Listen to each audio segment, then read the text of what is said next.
एक राजा ने अपनी जनता का बेवकूफ बनाया, बहरूपिया बन गया और कहता था कि मैं बड़ा कमरा मकान नहीं लूंगा और बड़ा महल बनाया। वो भी जनता के सामने आ गया है। तो जब जनता के सामने उस ढोंगी राजा एक्सपोज हो गए, भ्रष्टाचार और उसके खुल गए, तो तमाम चीजों के कारण आज वो ढोंगी राजा के पास ना कोई जवाब है, ना कोई हिसाब है। और शराब घोटाले के अंदर जो अंदर बाहर थी, एनडीएमसी के हमारे 45 स्कूल में आज तक भी कोई विकास कार्य दौरा नहीं किया। आरटीआई के माध्यम से जानकारी मिली कि कोविड के टाइम में भी अपनी विधानसभा में स्वास्थ्य सेवाओं को लेकर उनका कोई इनिशिएटिव नहीं था। जो अरविंद केजरीवाल जी बड़ी बड़ी बात करते हैं, अरविंद केजरीवाल विकास करेंगे, उनकी खुद की विधानसभा में जीरो दिखती है। उनकी विकास से जुड़ी, उनके डेवलपमेंट से जुड़ी, चाहे उनके सिविर की इशू हो, चाहे ड्रेनेज वाटर सिस्टम का इशू हो, चाहे पीने के पानी का इशू हो, चाहे उनके रोड्स का, चाहे ग्रीनरी का, चाहे एजुकेशन का, ऐसे किसी भी मुद्दे पर अरविंद केजरीवाल सीरियस नहीं है। और ऐसे किसी भी मुद्दे की उन्होंने आज तक इस नए टेन्योर में कोई भी एक मीटिंग लेके कोई भी एक इनिशिएटिव नहीं लिया है। पंजाब केसरी पॉडकास्ट में आपका स्वागत है। आज हमारे साथ है नई दिल्ली नगर पालिका परिषद एनडीएमसी के वाइस चेयरमैन और दिल्ली भाजपा के तेज तर्रार नेता कुलजीत चहल जी। कुलजीत जी, पंजाब केसरी में आपका स्वागत है। धन्यवाद सतेंद्र जी, बहुत बहुत धन्यवाद। मेरा सौभाग्य है कि इतने बड़े अखबार जिसके मल्टीपल सिस्टम है उसमें मुझे आज पॉडकास्ट करने का एक मौका दिया जाए।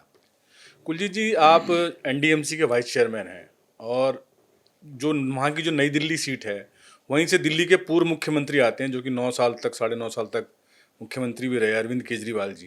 कि हमने कई बार देखा, एनडीएमसी की मीटिंग्स में भी देखा कि कुछ टकराव हुए और उन्होंने अभी तक शपथ नहीं ली है। कि क्या मानते हैं इसको आप? देखिए, आरटीआई के माध्यम से जानकारी मिली कि अरविंद केजरीवाल जी ने, और जो मैं बोल रहा हूँ वो ऑफिशियली अरविंद केजरीवाल जी, अगर मैं झूठ बोल रहा हूँ तो मुझ पर केस कर दे और मुझे बुला सकते हैं, कि अपनी विधानसभा के एनडीएमसी के हमारे 45 स्कूल में आज तक भी कोई विकास कार्य दौरा नहीं किया। आरटीआई के माध्यम से जानकारी मिली कि कोविड के टाइम में भी अपनी विधानसभा में स्वास्थ्य सेवाओं को लेकर उनका कोई इनिशिएटिव नहीं था। आरटीआई के माध्यम से जानकारी मिली कि स्टाफ के डेवलपमेंट के लिए, स्टाफ की जॉब्स को पक्का करने के लिए, उनके अलग अलग इश्यूज को सॉल्व करने के लिए अरविंद केजरीवाल जी ने कोई भी एक इनिशिएटिव या कोई भी पत्र लिखना, मीटिंग करा, ऐसी तमाम चीज़ें जो अरविंद केजरीवाल जी बड़ी बड़ी बात करते हैं, अरविंद केजरीवाल विकास करेंगे, उनकी खुद की विधानसभा में जीरो दिखती रही। तो जब भी काउंसिल की मीटिंग में आते थे तो मैं उनसे जनता से जुड़े क्वेश्चन पूछता था और अरविंद केजरीवाल जी के पास जवाब नहीं था और वो मीटिंग छोड़कर भागते थे। बार बार मैंने कोशिश करी, क्योंकि वो तो जनता अदालत की बात करते थे कि वो जनता से जुड़े मुद्दों पे जवाब दे दे। दिल्ली में बाढ़ की स्थिति पैदा हो गई, शराब घोटाला हो गया, उसके ऊपर जवाब नहीं था, शीश महल घोटाला हो गया, आलिशान मकान बन गया। ऐसे तमाम प्रश्न जब अरविंद केजरीवाल जी से पूछे गए, क्योंकि जनता से गाढ़ी कमाई जुड़ी हुई थी, तो अरविंद केजरीवाल जी के पास जवाब नहीं होता था। तो आज वो अरविंद केजरीवाल जी के मन में एक डर सता रहा है। डर वो हार का है, अंदर से बाहर का है। और शायद उस डर के मारे पहली बार ऐसा हो रहा है कि एक्स ऑफिशियो मेंबर, जो दिल्ली के पूर्व मुख्यमंत्री, उन्होंने अभी तक काउंसिल की शपथ भी नहीं ली है। मैं पुनः कहता हूं कि आज की डेट तक अरविंद केजरीवाल जी एनडीएमसी काउंसिल के मेंबर नहीं हैं। तो नई दिल्ली की जनता ये ध्यान करे कि उनकी विकास से जुड़ी, उनके डेवलपमेंट से जुड़ी, चाहे उनके सिविर की इशू हो, चाहे ड्रेनेज वाटर सिस्टम का इशू हो, चाहे पीने के पानी का इशू हो, चाहे उनके रोड्स का, चाहे ग्रीनरी का, चाहे एजुकेशन का, ऐसे किसी भी मुद्दे पर अरविंद केजरीवाल सीरियस नहीं है। और ऐसे किसी भी मुद्दे की उन्होंने आज तक इस नए टेन्योर में कोई भी एक मीटिंग लेके कोई भी एक इनिशिएटिव नहीं लिया है। तो मैं कह सकता हूं कि दिल्ली के एक विधायक जो विकास की बड़ी बड़ी बातें करते हैं, उनकी खुद की विधानसभा में उनका रिपोर्ट कार्ड जीरो है। और आने वाले दिनों में हम अरविंद केजरीवाल का अपनी विधानसभा में फेलियर को लेकर जनता के सामने एक चार्जशीट, एक व्हाइट पेपर भी लाने वाले हैं। कुलजीत जी, जैसा कि मुझे ध्यान है, लास्ट जब वो एनडीएमसी की मीटिंग हुई थी, उसमें से अरविंद केजरीवाल जी उठकर चले गए थे। आप कुछ पूछ रहे थे, आखिर वो क्या था? वो वीडियो बड़ा वायरल हुआ था और ऐसा आपने क्या पूछ लिया था जो उनको चुप गया? ये वो वीडियो था जिसमें मैं, ये वो वीडियो था कि जिसमें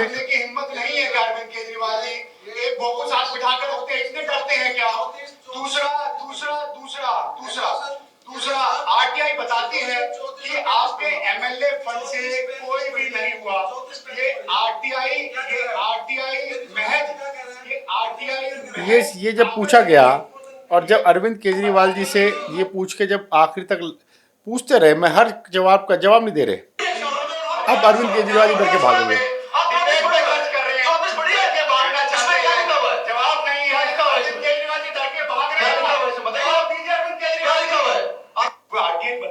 ऐसे तमाम मुद्दे, जो ये विषय था, ये शिक्षा से जुड़ा विषय था, शिक्षा की क्रांति की बात करती है। मैंने जैसे अपनी बात में कहा कि आरटीआई ने बताया कि अरविंद केजरीवाल जी ने ना पेरेंट्स के साथ कोई मीटिंग करी, ना टीचर्स के डेवलपमेंट की बात करी, ना स्टूडेंट्स के डेवलपमेंट की बात करी, ना स्कूल के डेवलपमेंट की बात करी। तो मैं पूछ रहा था कि आपने ऐसा क्यों नहीं किया, ऐसा भेदभाव, ऐसा सुतेला व्यवहार क्यों कर रहे हैं? तो ऐसे ही कई मीटिंग में उनके साथ हमने जवाब पूछने की कोशिश करी, तो जैसे इसमें भागे तो ऐसे 5-6 मीटिंग में मीटिंग छोड़कर भाग गए।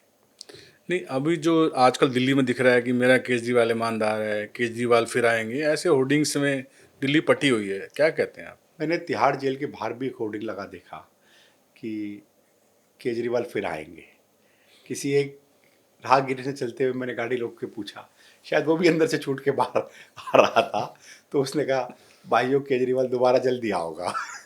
तो पता नहीं तिहाड़ में आएंगे, क्योंकि दिल्ली की जनता तो मन बना चुकी है। जो व्यक्ति अपनी विधानसभा की काउंसिल की मीटिंग्स में और उसमें नहीं आ पा रहे, तो कहाँ आएंगे? डर और भ्रम, डर उनके अंदर है। और जो एक उनका रेवड़ियों का झांसा देते थे और उसके अगेंस्ट जो 12 रबड़ी वो डकार गए थे, वो जनता के सामने उजागर हो गया है। उनका शराब घोटाला हो, उनका पीडब्ल्यूडी घोटाला हो, उनका जल बोर्ड घोटाला हो, उनका पैनिक बटन घोटाला हो, उनका राशन घोटाला हो, और सबसे बड़ा हमने देखा है शीश महल घोटाला। एक राजा और रानी की कहानी थी। एक राजा ने अपनी जनता का बेवकूफ़ बनाया, बहरूपिया बन गया और कहता था कि मैं बड़ा कमरा मकान नहीं लूँगा, और बड़ा महल बनाया। वो भी जनता के सामने आ गया है। तो जब जनता के सामने उस ढोंगी राजा एक्सपोज हो गए, भ्रष्टाचार और उसके खुल गए, तो तमाम चीज़ों के कारण आज वो ढोंगी राजा के पास ना कोई जवाब है, ना कोई हिसाब है। और शराब घोटाले के अंदर जो अंदर बाहर थी, तो मुझे तिहाड़ जेल के बाहर लगा वो होर्डिंग ध्यान आता है कि अरविंद केजरीवाल तिहाड़ जेल वापस जरूर आएंगे। नहीं, लेकिन एक चीज लगता है, शीश महल का घोटाला जब उठाते उठाते भाजपा अब एक लोकप्रिय मुख्यमंत्री जो कि उनकी अब पार्टी कहती है, आप लोग कह रहे हैं जी केजरीवाल जो है टॉयलेट चोर है। शीश महल का, सत्येंद्र जी, मात्र एक घोटाला नहीं, वो दिल्ली की जनता को दिखाए गए सपनों का सब चकनाचूर था। कि एक व्यक्ति जिस पे जनता ने विश्वास करके किस तरह दिखाया, और उस व्यक्ति के टॉयलेट में 8 से 10 लाख रुपए तक से ऊपर, उससे ऊपर की भी हो सकती है। हमने तो बड़े बड़े राजा महाराजाओं की पिक्चरों में देखा सुना था, वो शीट लगाई और बाद में जो पीडब्ल्यूडी के अधिकारी उनके माध्यम से दिखता है कि वो टॉयलेट सीट भी चोरी हो गई। अब कोई किसी को टोटी चोर थे, अब यहाँ कोई सीट चोर हो गया, और वो शीश महल से और क्या क्या ले गए, कहाँ कहाँ क्या क्या आया, उनकी कारगुजारी का जवाब उन फाइलों में होगा। पर जनता के सामने पिक्चर साफ है कि जनता की गाड़ी कमाई से वादा किया था हर गरीब को घर देने का, उनके मकान और घर तो नहीं मिले किसी भी झुग्गी वाले को, पर अरविंद केजरीवाल का शीश महल जरूर बन गया। आप जैसे नई दिल्ली नगर पालिका परिषद के वाइस चेयरमैन हैं, तो आपने नगर पालिका को लेकर क्या विजन देखा? अगर मैं सबसे पहले शिक्षा की बात करूं आपसे, तो देखिए, हमारे 45 स्कूल हैं। एनडीएमसी का बड़ा सौभाग्य है कि पिछले 2 अक्टूबर को विश्व के सबसे लोकप्रिय नेता, देश के यशस्वी प्रधानमंत्री माननीय नरेंद्र मोदी जी का हमारे पंडारा पार्क के स्कूल में आना हुआ। नवयुग स्कूल हमारे, जिसमें हमारे नवयुग स्कूल हैं और हमारे अटल आदर्श स्कूल हैं, तो उनको हम गुरु शिष्य परंपरा के उस साथ लेते हुए, प्लस माननीय प्रधानमंत्री का जिस स्कूल में आना हुआ, उन सभी स्कूलों को एक नए मॉडल के, जिसमें एलुमनाई मॉडल के साथ हम लेकर उसको डेवलप करेंगे। और वो बताते हुए मुझे हर्ष और खुशी होती है कि हमारे नवयुग स्कूल के ही भारत सरकार के कई बड़े अधिकारी, जिसमें करंट के जो डायरेक्टर सीबीआई भी हैं और भारत सरकार के कई सेक्रेटरीज भी हैं, पत्रकारिता में सुधीर चौधरी हैं, ऐसे तमाम लोग हमारे स्कूल के, नवयुग स्कूल के स्टूडेंट्स हैं। तो एलुमनाई के माध्यम से स्कूल का डेवलपमेंट होगा, एक नया मॉडल की उसमें हो रहा है। शिक्षा के क्षेत्र में, जिसमें कहते हैं इंडिविजुअल असेसमेंट के माध्यम से हम नए अपने 28,000 बच्चों को, हर एक व्यक्ति को, चाहे स्पोर्ट्स का हो तो हमारे नेशनल स्टेडियम है, हमारे यहाँ त्यागराज स्टेडियम है, आर्ट एंड कला का हो तो ललित कला academy, modern national gallery of modern arts है, संगीत कला अकेडमी है, हमारे ड्रामा थिएटर हमारे एनडीएमसी में। तो इन तमाम चीज़ों के साथ कनेक्ट करके हमारे एनडीएमसी स्कूल के प्रत्येक छात्र को बेस्ट शिक्षा मिले, बेस्ट आर्ट की नॉलेज मिले और उसका होलिस्टिक डेवलपमेंट हो, उसका पूरा प्लान लेके हम आगे चल रहे हैं। एजुकेशन के साथ साथ, क्योंकि एनडीएमसी में स्वच्छता एक बहुत बड़ा है, आपने देखा होगा पोल्यूशन पूरी दिल्ली में था। जब पोल्यूशन को लेकर अरविंद केजरीवाल जी की दिल्ली नगर निगम की सड़कें टूटी हुई थी, कूड़ा इकट्ठा हो रखा था, तो एनडीएमसी लुटियन दिल्ली में आप जब देख रहे होंगे सतेंद्र जी, तो आपको ध्यान आया होगा कि सड़कें बिल्कुल साफ थी, कूड़ा कहीं इस तरह इकट्ठा नहीं था। तो दिल्ली में भी दो दिल्ली थी, एक अरविंद केजरीवाल जी वाली दिल्ली दिखती थी जिसमें कूड़ा हो, गंदगी हो, पोल्यूशन। हमने अपने यहाँ पोल्यूशन को कम करने के लिए हमने ग्रीन फोल्ड बढ़ाया, हमने एंटी स्मोक गन्स ली, मैकेनाइज स्वीपिंग्स कराई और हमने पिछले दिनों में नाइट क्लीनिंग को भी, नाइट स्वीपिंग और नाइट क्लीनिंग को शुरुआत करी। तो दिल्ली पहली एक ऐसी राजधानी बनने वाली है जिसमें पूरी तरह नाइट क्लीनिंग और नाइट स्वीपिंग को हम लेके चले। तो हमने एजुकेशन को हमने ठीक रखने का आगे प्रयास है और पोल्यूशन को ख़त्म करने के लिए भी हमारी एक पूरी तैयारी है। हमारा इंजीनियरिंग डिपार्टमेंट है जिसमें रोड्स हो, बाकी इंफ्रास्ट्रक्चर हो, तो उसकी पूरी प्लानिंग करता है। जब जिस समय G20 समिट हो रहा था, विश्व के सभी राष्ट्र अध्यक्ष बड़े जो G20 समिट के देश थे, उन्होंने एनडीएमसी के हॉर्टिकल्चर के द्वारा जितनी ग्रीनरी, फ्लावर, कलर जितने किया गए थे उसकी बड़ी प्रशंसा करी। तो हमारा वो भी, हमारे हॉस्पिटल्स का भी है। तो एनडीएमसी, और आपको बताते हुए मुझे बड़ी खुशी है कि आने वाले दिनों में 24/7 पानी की भी हम सप्लाई देने की तैयारी कर रहे हैं। हमारा प्रत्येक रूफटॉप हम 100% रेन्यूएबल एनर्जी पे आ जाएं, हर रूफटॉप पे सोलर एनर्जी हो जाए। माननीय प्रधानमंत्री जी की जो सोच है उस विकसित भारत की, विकसित एनडीएमसी हम शीघ्र पूरा कर ले, उस तरफ काम कर रहे हैं। और मई 2026 तक 100% रिन्यूएबल एनर्जी पे हम अपने एनडीएमसी को ले आएँ, उसकी भी तैयारी है। तो जहाँ हम एजुकेशन को, देश के बच्चे के भविष्य को सुरक्षित कर रहे हैं, तो लुटियन दिल्ली, नई दिल्ली जो विकसित एनडीएमसी बने, उसकी रोड्स हो, उसका पार्क्स हो, उनको सबको लेके चल रहे हैं। प्लस पहली बार एनडीएमसी में हमने आर्ट एंड कल्चर को लेके एक नया विभाग बनाया है। हमने एनडीएमसी में एक आर्किटेक्चर बोर्ड भी बना रहा है, क्योंकि एनडीएमसी को एक मात्र छोटी सी जगह नहीं है। भारत का दिल दिल्ली, देश दिल्ली, और दिल्ली का जो दिल वो नई दिल्ली है। तो जो माननीय प्रधानमंत्री जी का विकसित भारत का संकल्प, उसकी शुरुआत विकसित एनडीएमसी यहाँ से करें, तो वो आर्ट एंड कल्चर भी उस पर थॉट देगा, क्योंकि एक एक चीज़ यहाँ एक मॉन्यूमेंट है। तो उस मॉन्यूमेंट को किस तरह से लेके चलें, और इन सब के साथ हमारे कर्मचारियों को बेस्ट फैसिलिटीज़ मिले, तो उनकी हाउसिंग को हम किस तरह से अपग्रेड करें। और मुझे फिर मैं हृदय से धन्यवाद करता हूं माननीय प्रधानमंत्री जी का और माननीय गृह मंत्री जी का, जिन्होंने एक बड़ा ऐतिहासिक डिसीजन लेके 4500 हमारे यहाँ के एम्प्लॉयज़ को पक्का किया।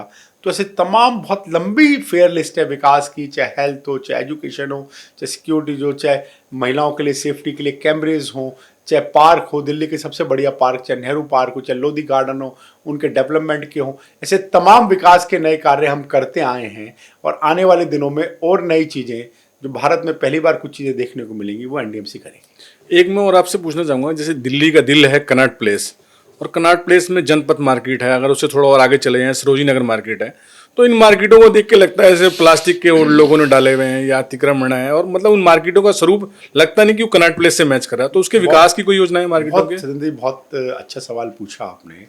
हमारे रीडेवलपमेंट प्लान मार्केट्स के हैं, जहाँ कुछ जगहों पे हम देखते होंगे कि अतिक्रमण, कुछ जगहों पे एंक्रोचमेंट। तो पिछले दिनों ध्यान आया कि पार्किंग की जगहों पर और मार्केट्स में भी आम आदमी पार्टी को, नई दिल्ली विधानसभा अरविंद केजरीवाल के हैं, तो जो कुछ इनके गुंडे टाइप के समर्थक या वोटर हैं, उन्होंने एंक्रोचमेंट बढ़ा रखी है। ऐसे ही एक एफआईआर हमने खान मार्केट में दर्ज कराई है। आने वाले दिनों में कुछ ऐसी एफआईआर जो प्लास्टिक डाल लेते हैं, एनडीएमसी ऐसे लोगों पर एफआईआर भी दर्ज कराएगी। पर एनडीएमसी का ओवरऑल लुक अच्छा हो, उसके लिए एक पूरा डिटेल रीडेवलपमेंट का प्लान है। उसके लिए हमने खान मार्केट में नाइट स्वीपिंग से शुरू किया है, उसकी जो बैक लेन, जिसको सर्विस लेन कह देते हैं, उसको बार बार लगता है कि रोड बनाया तो केबल डाल दिया तो हम उसको ट्रैक लाइन पूरा करें, लाइटिंग्स है, सबका एक फेस एक जैसा लगे, ऊपर नीचे लगे, ऐसा मल्टीपल लेवल, खान मार्केट हो, सुरेंद्र नगर मार्केट हो, मोहन सिंह पैलेस मार्केट हो, जनपथ हो, ये देश में दिल्ली की एक पहचान बनाते हैं। जी। और आप सब लोग, हम बचपन से लेके बाद तक भी जाते हैं, तो निश्चित रूप से क्योंकि विदेशी सैलानी भी इसमें आते हैं, तो भारत के गौरव के लिए, विकसित भारत की विकसित एनडीएमसी के लिए, एनडीएमसी वचनबद्ध है इन पूरी मार्केट्स के डेवलपमेंट के लिए। राहुल, कुलजीत जी, आपको एनडीएमसी मेंबर का सौभाग्य मिला और अब आपको उपाध्यक्ष की जिम्मेदारी दी गई, तो ऐसे कौन से लक्ष्य हैं जो आप चाहते हैं कि उनको पूरा करना भी बाकी है? मैं, जो मेरा सबसे मन की पहली बात है, मैं हमारे जो 45 स्कूल हैं, उनके जो 28,000 बच्चे हैं, उनका भविष्य, उनके अंदर वो सारी प्रतिभाएं देखना चाहता हूँ कि नेशनल इंटरनेशनल लेवल के स्पोर्ट्समैन हो तो हमारे एनडीएमसी के स्कूल हों, आने वाले दिनों में इंजीनियर, डॉक्टर, एडवोकेट्स और आईपीएस आईएएस ऑफिसर बने तो हमारे एनडीएमसी के हों। तो सबसे पहले मेरी थॉट है कि मैं अपने स्कूल और स्कूल के बच्चों को उस लेवल पे लेके जाऊं। उसके लिए हमारे माननीय प्रधानमंत्री जी की जो सपोर्ट और जो सोच है हमारे एनडीएमसी के साथ, वो हमें ताकत देती है और आगे बढ़ने की बल देती है। कुलजीत जी, हेल्थ सेक्टर में हमारा क्या है इस समय एनडीएमसी में? हेल्थ सेक्टर में आप देखिएगा, हमारा चरकपालिका हॉस्पिटल है, हमारा डेंटल हॉस्पिटल हमारा सबसे बढ़िया हॉस्पिटल है, जहाँ हम फ्री ऑफ कॉस्ट गरीब लोगों के बिल्कुल दांतों की ट्रीटमेंट आज बढ़ रही है, उसको करते हैं। चरकपालिका हॉस्पिटल में हमारे ऑपरेशन से लेके टेस्ट से लेके सब कुछ है। हमारा लोधी रोड पे पालिका मेटर्निटी हॉस्पिटल है, आयुर्वेद पंचकर्मा है।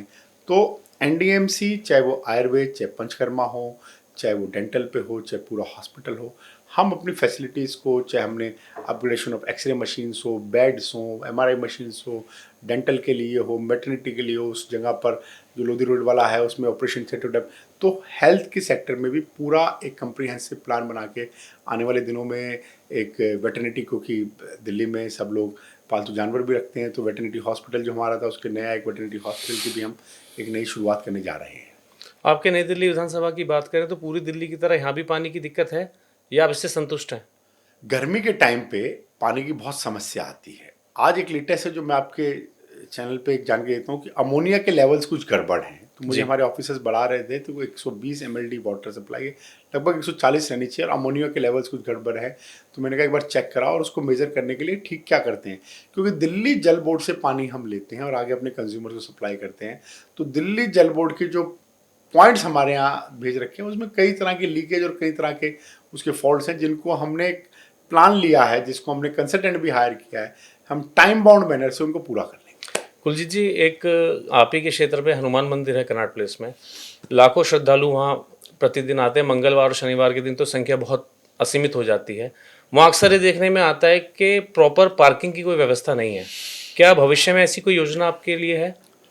अभी तो करंट में हम पार्किंग मैनेजमेंट सिस्टम के साथ एक कम्प्रिहेंसिव टेंडर पार्किंग का लेके आ रहे हैं, जिसमें हमारी लगभग 175 के आसपास पार्किंग ऑन रोड्स, बाकी अवेलेबल पार्किंग्स जो मिलेगी। आपने बिल्कुल ठीक राहुल जी सवाल किया, क्योंकि लाखों लोगों की श्रद्धा हमारे प्राचीन हनुमान मंदिर के प्रति है। लाखों लोग आते हैं हर मंगलवार को और शनिवार को। तो पार्किंग का कोई नया प्लेस अवेलेबल हो जाए, उसके लिए हमने सर्वे भी कराया है। अभी तो रोड्स पे होती है, पर वो भी प्रॉपर मैनेजमेंट हो जाए, कुछ टाइमिंग ठीक हो जाए पार्किंग के टाइम पे, वो भी हम मंदिर कमेटी के साथ, दिल्ली पुलिस के साथ और एनडीएमसी की जो भूमिका है, हम उसको लेके पूरा कर रहे हैं। पर मुझे बताते हुए खुशी होगी, हमारे भारत सरकार के माननीय मंत्री पीयूष गोयल जी ने स्वयं विजिट कई बार करी, और माननीय पीयूष गोयल जी जब अगर दिल्ली में तो हर मंगलवार के बाबा हनुमान जी के दर्शन करने वहाँ आते हैं, तो उन्होंने भी विजिट करके हमें को डायरेक्शंस दी। तो हनुमान मंदिर को हम डेवलपमेंट का हो, साफ सफाई का हो, हमारी टॉप प्रायोरिटी पे रहता है। जो भी श्रद्धालु किसी भी धार्मिक स्थान पर एनडीएमसी में आए, उसको जो सुविधा हम दे सकते हैं एनडीएमसी के अंदर, उसकी हमने कोशिश की है और आने वाले दिनों में उन सुविधाओं को और बढ़ाएंगे। कुलजीत जी, अभी आपने जो एनडीएमसी के स्कूलों के लिए एक शिक्षा का मॉडल की बात करी, तो शिक्षा का मॉडल तो केजरीवाल जी का एकदम क्रांति वाला मॉडल है, पूरे वर्ल्ड में माना जाता है। शिक्षा का मॉडल बात करी थी, नई शिक्षालय का खोल दी, मधुशाला खोल दी। तो शिक्षा का मॉडल तो क्रांति तो उन्होंने शराब के ठेके में ला दी। शिक्षा का मॉडल तो वो है कि सबसे ज़्यादा फेल के रिजल्ट थे। शिक्षा का मॉडल तो वो है जो डायरेक्टर एजुकेशन खड़े हुए कहते हैं जो आपने करना कर लेना, हमारी बात हो गई है। 4 स्कूल दिखा के फोटो वीडियो डालकर कोई शिक्षा का मॉडल नहीं बन पाता। वादा किया था 500 नए स्कूल, 20 नए कॉलेज का। मैं आपके चैनल के माध्यम से सुरेंद्र जी, मैं चैलेंज करता हूँ अरविंद केजरीवाल को, एक नया स्कूल खोला तो हमें ले चले भैया।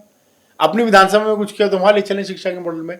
तो अरविंद केजरीवाल जी की नीति, नेता, नीयत और निर्णय लेने की क्षमता और शिक्षा के प्रति उनकी उदासीनता साफ दिखती है। नहीं, केंद्र सरकार तो आम आदमी पार्टी के साथ जाती कर रही है। आपने उनके केजरीवाल जी को जेल में डाल दिया, सिसोदिया जी को जेल में डाल दिया, सत्येंद्र जैन को डाल दिया, संजय सिंह जी को डाल दिया। जो आप लोगों के खिलाफ बोलेगा आप उसे जेल में डाल देंगे? हर एक व्यक्ति जो भ्रष्टाचारी होगा, जो देश की गरीब जनता के पैसे को डकारना चाहेगा, जो देश की जनता के पैसे में घोटाला करेगा, उसे अंदर जाना पड़ेगा। ये माननीय प्रधानमंत्री जी ने पहले दिन कहा था, ना खाऊंगा ना खाने दूंगा। शराब घोटाला करे अरविंद केजरीवाल जी, बताएं उनके ऑफिसर जो उनके पर्सनल सेक्रेटरी थे वो बताएं। पैसा ले अरविंद केजरीवाल जी, रिलेशन बीच में मिडलमैन का काम करे मनीष सिसोदिया जी, सजा दे कोर्ट, पैरवी करें उनके वकील और दूसरे लोग, सबूत उनके खिलाफ आए। भाजपा कहाँ से आ गई? ये तो ऐसे ही है कि लालू प्रसाद यादव को चारा घोटाले में जेल में डाल दिया तो उस समय के लोग कहने लगे अरे भाई जो केंद्र की सरकार थी उन्होंने लालू यादव को डाल दिया। भैया कोर्ट अपने स्वतंत्र है, सबूतों के आधार पर महीनों रखा गया, जेल में डाल दिया और जैसा करेगा वैसा भरेगा। मैं तो फिर वही कहता हूँ, मुझे वही पोस्टर उस व्यक्ति का याद आता है जो जब तिहाड़ के सामने से निकल रहे थे उसके बाहर लगा हुआ था। बाबा कह जाते आते कह रहा था कि तिहाड़ में फिर आएंगे केजरीवाल। अच्छा भाई साहब, मैं आपका जो गृह जिला है मयूर विहार, वहीं से शुरू करूँगा रैपिड फायर में। मनीष सिसोदिया जी ने सीट बदल ली, तो मनीष सिसोदिया जी के बारे में आपकी क्या राय है एक वर्ड में? अब एक लाइन में लाए हैं कि आदमी के अंदर जब डर का भय होता है तो उसे सीट बदलनी पड़ती है। डर ही होता है हार का, क्योंकि पता है शराब घोटाला जनता के नीचे तक पहुंच गया और विकास कार्य पड़पड़गंज में कुछ भी नहीं कर पाए, तो उस कारण से सीट बदली है। केजरीवाल? अरविंद केजरीवाल तो भूतपूर्व मुख्यमंत्री हो चुके हैं, काउंसिल के मेंबर नहीं हैं, नई दिल्ली विधानसभा हारने जा रहे हैं और अभी तक मुख्यमंत्री भूतपूर्व थे, आने वाले दिनों में पूर्व विधायक हो जाएंगे। और फिर मैं वही कहता हूँ कि वो तिहाड़ जेल में कितने सबूत हैं उनके खिलाफ, वो तिहाड़ जेल भी उनका इंतजार कर रही है कि वापस कब जाएंगे तिहाड़ जेल केजरीवाल। माननीय प्रधानमंत्री नरेंद्र मोदी जी? विश्व के लोकप्रिय नेता, देश के यशस्वी प्रधानमंत्री माननीय नरेंद्र मोदी जी एक आस विश्वास के साथ साथ जनता के, देश की 140 करोड़ जनता आज विश्व में जो माननीय प्रधानमंत्री ने देश का गौरव ऊंचा किया है, वो भारतीयों के लिए गौरव की बात है। प्लस विकास कार्य, कभी हमने नहीं सोचा था कि धारा 370 समाप्त हो जाएगी, राम मंदिर बन जाएगा, हर गरीब को हिम्मत से जीने का अधिकार होगा। तो जो सरकार गरीब के लिए, दलित के लिए, पिछड़े के लिए, महिला के लिए, युवा के लिए जो माननीय प्रधानमंत्री जी ने सरकार में ऐतिहासिक काम करते हैं, तो मैं आपके चैनल के माध्यम से पुनः माननीय प्रधानमंत्री जी का बार बार धन्यवाद करता हूं। और एक ऐसी सरकार चलाई है जिसपे चाहकर भी विरोधी भी भ्रष्टाचार का आरोप नहीं लगा पाए। कांग्रेस 3 टर्म में एक बार की टर्म के बराबर की सीटें भी नहीं जीत पाई। आम आदमी पार्टी के सांसद संजय सिंह जी? अगर आम आदमी पार्टी में कोई छुटबलिया दलाली कोई करते हैं, कोविड के टाइम में भी दलाली नहीं छोड़ी, सिर्फ चीख के भोपू बनने से कुछ नहीं होता, उनके खिलाफ कई बड़े तगड़े सबूत और चीज़ें जो लोग बताते हैं ऐसा हैं, वो संजय सिंह हैं। तो ये थे हमारे साथ कुलजीत सिंह चहल जी, जो कि एनडीएमसी के वाइस चेयरमैन हैं, जिन्होंने बड़ी बेबाकी से हर सवालों के जवाब दिए। देखते रहिए पंजाब केसरी।